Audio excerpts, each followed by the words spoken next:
Bonjour, c'est Harry Roselmack. Stay tuned, restez connectés. Je suis avec vous tout de suite.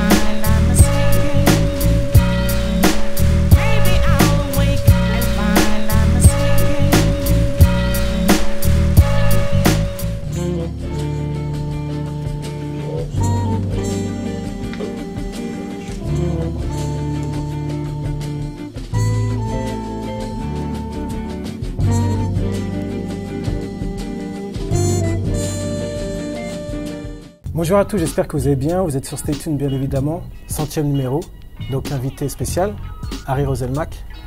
Comment vas-tu? Ça va très bien. Joyeux anniversaire. Merci, merci. En fait, j'ai dit tu, mais je ne sais pas si on doit se vouvoyer ou se tutoyer. C'est comme vous, tu veux, voulez. Ok, on va dire tu. C'est plus ça marche pour moi. Donc, tout va bien? Tout va bien, tout va très bien. Ouais. En plus, c'est vrai que je me suis arrangé cette saison pour être un peu moins pris que la saison dernière. Puisque j'ai arrêté de faire la radio que je faisais le samedi matin sur RTL. Et j'ai arrêté les remplacements du JT. Donc ça me fait enfin des vacances. Donc voilà, on continue à faire 7 à 8, même si 7 à 8 a doublé de volume. Aujourd'hui 90 minutes. C'est ça? Ouais, c'est ça, 90 minutes au lieu d'une cinquantaine. D'accord. Et toujours les immersions qui me prennent beaucoup de temps et qui me passionnent toujours autant. Donc tu viens de Tours? Ouais. Tu as commencé par... tu as fait différentes radios, il me semble. Ouais. Radio Tropical, iTélé, Canal+. Alors, en radio, j'ai commencé par Radio Béton. Ça a été l'une des premières radios libres d'ailleurs de France.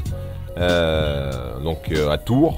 Là, j'étais lycéen et je faisais les infos dans une émission de musique antillaise dans laquelle mon père intervenait. Ah ouais. Ouais. C'était très familial. J'ai bossé dans une radio aussi qui se trouve, pareil, une radio associative qui se trouvait à Tours-Nord où j'habitais. On faisait une émission de sport avec des potes de l'IUT de Tours parce que j'ai fait mes études de journalisme à l'IUT de Tours. Donc on s'amusait à faire une émission de sport, c'était plutôt cool. Et j'ai commencé vraiment à vivre effectivement de mon métier aussi en radio, en travaillant à Média Tropical à Paris là pour le coup.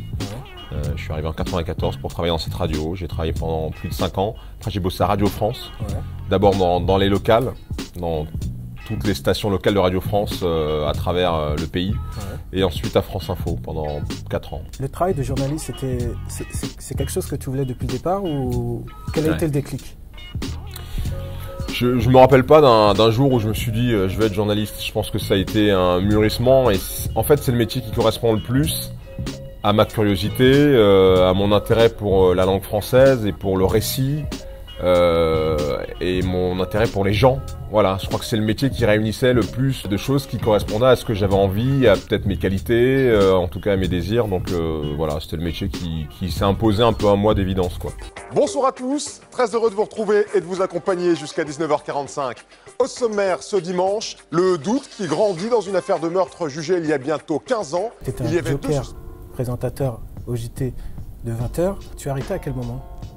Alors moi je suis arrivé sur TF1 pour effectivement effectuer les remplacements sur le journal de 20h. À l'époque c'était Patrick Poivre d'Arvor, ensuite ça a été Laurence Ferrari.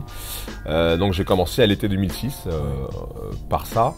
Et ça je l'ai arrêté au printemps dernier. J'ai fait mon dernier JT à Pâques, à la saison dernière à Pâques, là, en Pâques 2011. Donc c'est relativement récent. Et c'est une décision qui était liée au fait que justement je faisais beaucoup de choses, que les immersions m'amenaient à partir, donc à m'éloigner des miens, de ma famille, et qu'en plus pendant les vacances je devais bosser. Donc ça commençait à poser un petit problème. J'ai fait ce choix qui est plus un choix de raison qu'un choix de cœur, mais que je regrette pas du tout. Il y a eu beaucoup d'attentes au moment de ton arrivée, premier présentateur noir du 20h, donc forcément beaucoup d'attentes. Comment on vit ça de l'intérieur? Moi, ça m'a pas posé de problème du tout. Non, ça m'a pas posé de problème.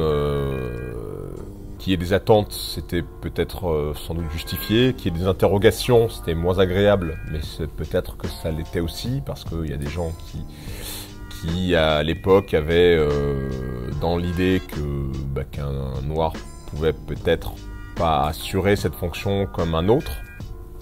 Mais ça m'a pas posé de problème du tout. Moi, ce qui aurait pu me poser un problème, ça aurait été le fait de ressentir ça ici dans la maison. Alors ça n'a pas du tout été le cas. J'ai été vraiment super bien accueilli. J'ai été chouchouté d'entrée pour peut-être justement pour pas que je ressente trop cette pression. Et comme j'étais en confiance ici à l'intérieur, ça m'a pas posé de problème. Et donc le jour de ma première, j'étais évidemment stressé. Vu que c'était la première. Vu que c'était la première, mais je me mettais pas le poids. Je me mettais pas la pression de me dire je suis le premier noir à faire ça, il faut que je le réussisse. C'est juste, je suis journaliste. Il y a une nouvelle étape importante dans ma carrière, vaut mieux que je la réussisse. Mais si je m'étais mis en plus la pression de cette espèce de première communautaire ou ethnique, ça aurait été peut-être sans doute trop dur à gérer. Tu penses que les lignes ont changé au niveau des médias, c'est-à-dire au niveau de la diversité? Tu trouves je crois qu'il y a une vraie évolution. Ouais. Mais cette évolution, elle est à mettre au compte, je crois, beaucoup de gens de la diversité.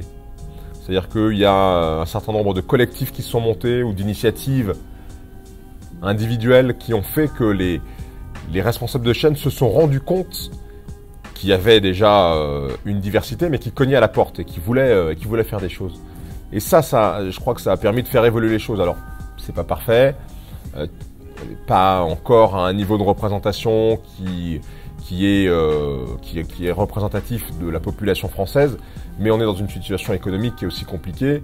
Et l'idée, et ça j'insiste là-dessus, mais l'idée de la diversité ou de la discrimination positive, moi c'est un terme qui me gêne pas du tout, mais cette idée, c'est pas de virer des blancs pour faire entrer des noirs, des arabes, des asiatiques.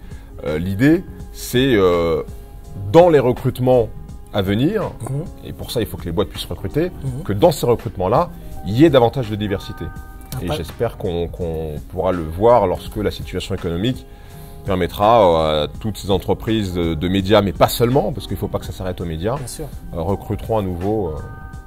Je crois que tu œuvres de ce côté-là, parce que je crois que tu es membre du club Averroès. Tu es toujours membre Ouais, je suis toujours membre du collectif, moins actif, parce que j'ai moins de temps et je peux moins souvent me rendre aux réunions organisées par le collectif. Mais oui, j'en suis encore membre, en tout cas d'esprit et de cœur. Et j'ai rencontré il n'y a pas tellement longtemps Amirou Chladi, qui est le président d'Averroès, qui est son principal animateur, en tout cas, et avec lequel j'ai toujours de super relations. Donc au-delà du magazine 7 à 8, il y a aussi l'immersion. Ouais. C'est chaque saison, c'est ça? Il y en a 4 par saison. Il y en a 4 par saison. Ouais, on en est au 7e là. En fait, je voulais revenir sur la première immersion à Villers-le-Bel, derrière les murs de la cité. Est-ce qu'il était nécessaire en fait de montrer un petit peu les réunions en groupe, près de chez eux, le jeune qui n'a pas de casque, on s'appelle négro. Est-ce que c'était quelque chose qui était indispensable? Pour moi, il est indispensable de montrer la réalité. Ouais. Maintenant, la différence, je crois, entre ce format et d'autres, c'est que on arrive, nous, avec un angle ouvert. C'est-à-dire qu'on n'est pas venu pour montrer que les attroupements en bas des tours. Oui. On n'est pas venu pour montrer que les jeunes qui roulent sans casque. On n'est pas venu pour montrer que ce jeune homme qui nous dit la prison, c'est rien, qui se répète un peu et qui... voilà. Parce qu'il dit, effectivement... On n'est pas venu pour montrer que ça, mais c'est une réalité. Et l'idée, dans chaque immersion qu'on fait, c'est de montrer une photographie assez large pour qu'on arrête de se cantonner à des stéréotypes. C'est-à-dire que si on est arrivé avec un documentaire dans lequel il n'y avait que ces gens dont on voit qu'ils bossent pour s'en sortir, qui ont des initiatives comme cet humoriste ou comme ce personnage Rex qu'on a rencontré, qui se bouge pour le quartier, qui essaye de faire les choses avancer. Si on est arrivé qu'avec des gens comme ça, on nous aurait taxé d'angélisme et on nous aurait dit votre travail n'est pas crédible. La photographie que vous nous montrez de la cité, elle n'est pas crédible. Nous, on voulait montrer une photographie crédible, mais une photographie réaliste dans le sens où il n'y a pas que des côtés négatifs. Il y a aussi des gens qui se bougent, il y a aussi des gens qui souffrent vraiment, et ça a été une vraie découverte, y compris pour moi. Parce que ce qui est bien dans ces tournages, c'est que nous, on arrive justement grand angle, sans trop savoir ce qu'on vient chercher, en laissant les gens nous apporter aussi ce qu'ils vivent, ce qu'ils sont. Et moi-même, j'ai découvert qu'il y avait des des gens qui vivaient difficilement cette pression, qui est aussi une pression particulière. Et donc tout ça... L'idée était de montrer justement ce contraste-là. L'idée, c'était de montrer cet univers de la façon la plus complète possible. C'est à nous en fait de montrer qu'on n'est pas ce qu'ils pensent, qu'on n'est pas des mal élevés, des bons à rien, quoi. Tu es en prison, il te passe un lit, ta télé, tout. Tu continues ta télé, c'est des vacances. C'est sûr qu'on a abandonné. C'est même pas... Tu es dans la voiture avec Rex et tu poses la question sur l'appellation du mot négro. Je veux dire, ça c'est quelque chose, tu te poses la question, mais au fond de toi, c'est quelque chose que tu sais déjà. Ou tu poses la question pour les téléspectateurs. Alors, c'est vrai que souvent dans ce format, moi, je représente le téléspectateur. Donc je me mets à sa place et je pose les questions que lui se pose. Je pars pas du principe qu'il y a des choses que je sais déjà et que le téléspectateur, il n'a pas besoin qu'on lui dise ces choses-là. Donc effectivement, souvent, je pose des questions qui sont des questions qui peuvent paraître pour certains un peu naïves, mais qui sont les questions que se posent les téléspectateurs. Selon toi, quelle est la qualité première d'un très bon journaliste ? Il y en a deux que je juge... Non, il y en a deux, mais je vais en faire qu'une de ces deux-là. Parce que je dirais qu'il y a, un, la curiosité, et deux, l'intérêt pour les gens. Mais je vais rassembler les deux et je dirais la curiosité pour les gens. Moi, je ne considère mon métier que comme un métier qui s'adresse à des gens auxquels on parle, mais pour parler d'autres gens, pour s'intéresser à la situation d'autres gens. Et je pense que l'humain, pour moi, doit être au cœur du métier. Donc je dirais ça, la curiosité pour les gens, et pour les gens pour savoir ce qu'ils font, et pour les gens pour leur donner l'information. C'est quoi une journée type chez Harry Roselmack ? J'ai différentes périodes, parce que quand je suis en tournage, par exemple, j'ai pas du tout les mêmes journées que quand je suis en montage des immersions. Ou quand je suis en phase d'enquête. Donc tu participes aussi au montage ? Ah oui, oui. Oui, d'accord. Oui, intégralement. Alors, les tournages, c'est un peu comme vous, sauf que ça dure 3 semaines et que c'est toute la journée. Les phases de montage, je suis en salle de montage du lundi au jeudi, parce que quoi qu'il en soit, que je sois en tournage ou en montage, tous les jeudis, je vais à Éléphant et compagnie qui produit 7 à 8 pour visionner les sujets, pour écrire mes plateaux, etc. Que j'enregistre le vendredi. Mais sinon, lundi, mardi, mercredi, ça varie. Si je suis en tournage, je suis en tournage. Quand je suis en tournage, je bosse aussi le week-end. Donc je bosse du samedi au mercredi sur mes tournages. Après, jeudi, vendredi, je suis sur 7 à 8. Et le samedi, je repars au tournage. Ça dure à peu près 3 semaines. Mais voilà, sinon j'ai des journées, ça peut dépendre. Lorsqu'on est en enquête, c'est beaucoup plus léger pour moi, parce que on fait des points réguliers avec les gens qui travaillent avec moi sur les enquêtes, mais là je suis moins sollicité directement, donc ça varie. Quand je pose la question un petit peu, je fais ma petite analyse concernant Harry Roselmack, le personnage, il y a toujours ce côté gentil qui revient, un peu lisse, qui essaye de contenter tout le monde. J'ai toujours cette impression-là qui revient. Par exemple, l'affaire Paul Guerlain, Jean-Paul Guerlain, l'histoire qui a eu des propos racistes, je sais que tu en as parlé, mais j'ai trouvé un petit peu en retrait. Donc je vais savoir pourquoi. C'est pas que j'étais en retrait sur cette affaire, c'est que... En fait, ce que tu as dit, ce n'est pas mon rôle de faire campagne contre Jean-Paul Guerlain, mais j'ai bien sûr été choqué par les propos de cet homme. Bien sûr. Bien sûr. C'est-à-dire qu'à partir du moment où vous êtes journaliste sur une grande chaîne d'information nationale, je considère que mon rôle, c'est lorsque je traite l'actu, lorsque je donne l'actu, les gens ils doivent pas se dire il est de droite, il est de gauche, il est pour Guerlain ou il est contre Guerlain. Lorsque je présente les infos, je dois être le plus neutre possible. Et ça nécessite pour moi que j'aille pas m'afficher aux côtés de politique, même si j'ai mes opinions, et il y en a que je préfère à d'autres, mais j'irai jamais m'afficher auprès de politique. Je ne les rencontre jamais, je ne les connais pas, et je n'ai pas envie de les connaître. Je n'ai pas de la même façon à aller manifester contre Guerlain publiquement et à crier sur les toits. Lorsqu'on me pose la question en revanche, et dans cette interview je l'ai dit, lorsqu'on me pose la question et qu'on vient me solliciter, je dis ce que je pense. Et après, voilà. Donc en fait, ta doctrine en tant que présentateur de JT, anciennement, c'était justement d'être le plus neutre possible. Tout à fait. D'accord. Je pense que c'est important. Et maintenant, vu que tu ne présentes plus le JT, est-ce que tu penses que tu dois justement être toujours aussi neutre? Je reste journaliste. Ouais. Je continue à présenter le magazine le plus regardé de la télé française qui s'appelle 7 à 8. Je continue à faire les immersions dans lesquelles je vais dans tous les milieux et je ne pense pas qu'on puisse dire, qu'on puisse parler de gentillesse. Je suis quelqu'un de bienveillant. C'est l'image, hein. Je suis quelqu'un de bienveillant. C'est-à-dire que j'ai pas d'a priori négatif et que si demain je dois faire, comme j'ai fait une immersion sur les fondamentalistes musulmans, ils m'ont accueilli parce qu'ils savaient que j'allais pas les juger d'emblée, que j'étais pas là pour pour donner d'eux une image qui n'était pas l'image de leur vérité. Donc il faut avoir de l'ouverture et peut-être parfois un peu de bienveillance. Mais je crois pas qu'on puisse parler de gentillesse. Moi, je fais mon boulot. J'évite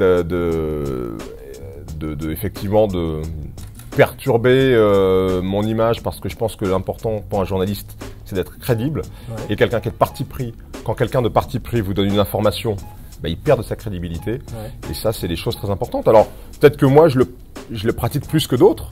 Il y a d'autres journalistes qui vous diront non, moi je considère que je suis d'abord un citoyen et que s'il y a quelque chose qui va pas, moi je vais prendre le droit de m'exprimer sans même qu'on m'interroge et de dire ce que je pense sur un tel, une telle.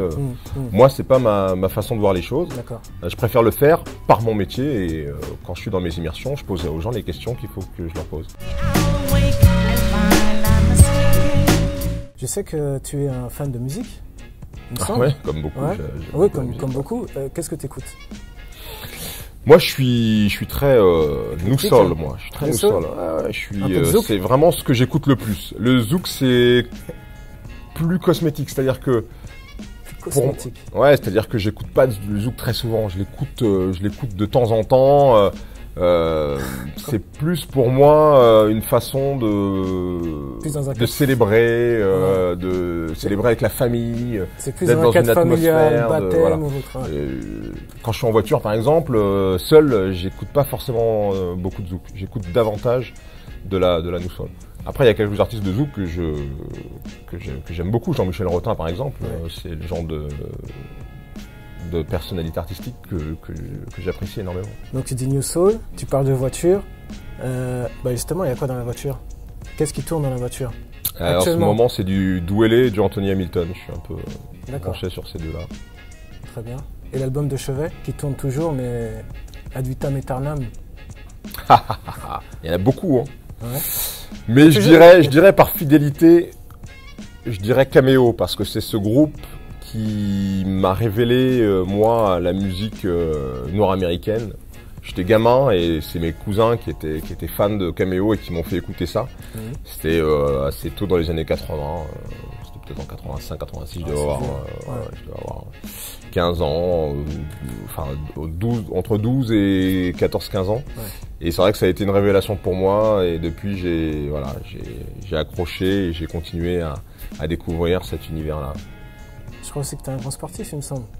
Ouh là là, j'ai été sportif. J'ai été sportif, mais Tu fais du judo, non? C'est pas ça? Je faisais du judo, ouais. Alors je suis toujours judoka dans l'esprit. Ceinture noire? Je continue à aller aux compètes et tout, mais malheureusement je pratique plus. Je vais peut-être reprendre cette saison-là, j'ai un peu plus de temps. Donc moins de sport là. Ces dernières années, comme je bossais encore une fois pas mal, qu'il fallait garder quand même un peu de temps pour la famille, c'est important, j'avais plus le temps de faire de sport. Quel effet ça fait d'être là, présent pour la 100e de Stay Tuned?